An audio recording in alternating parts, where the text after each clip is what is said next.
Alright, for 16f, we have something to the power of 4 and something to the power of 2. So this is kind of an unusual case. And remember, for these kind of questions, we always use some kind of smart substitution to turn this into an expression that we can factor. So remember that when we are given a trinomial, we have a variable here that's always to the degree of 1. And we have a variable here that's to the degree of 2. So why don't we let this part, c minus 5 squared, equal to some variable to the degree of 1. That means that a squared here is equal to c minus 5 to the power of 4. And what happens when we substitute this into here? We get 4. This part is equal to a squared, so that's a squared, plus 12. This part is equal to a, so that's 12a plus 9. Look, this is something that we can factor, right? And the reason I did this substitution is because we're used to, having a variable with 1 degree here. That's why I let a equal to this. And then coincidentally, a squared is equal to this, which is this part, which we have a variable with degree 2 here. So now we are given, an expression that we can factor. And now what do you notice? This is a perfect square trinomial.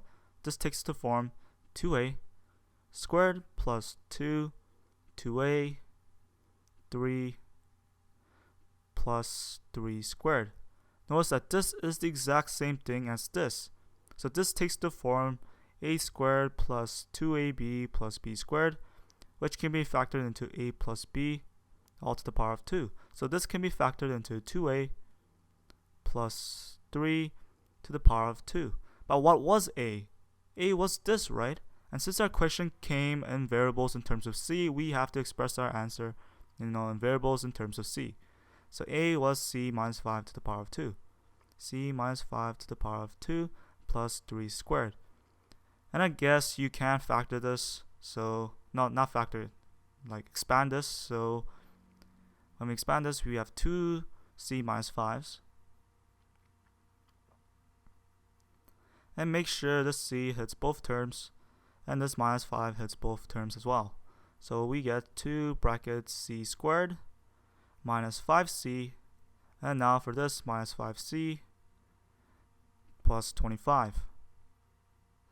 Then the plus 3 squared.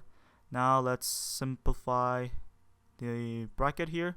That's c squared minus 5c minus 5c is minus 10c. We have that 25. Now let's expand the 2. Make sure it hits all 3 terms. So 2c squared minus 20c plus 50, and then we have the plus 3.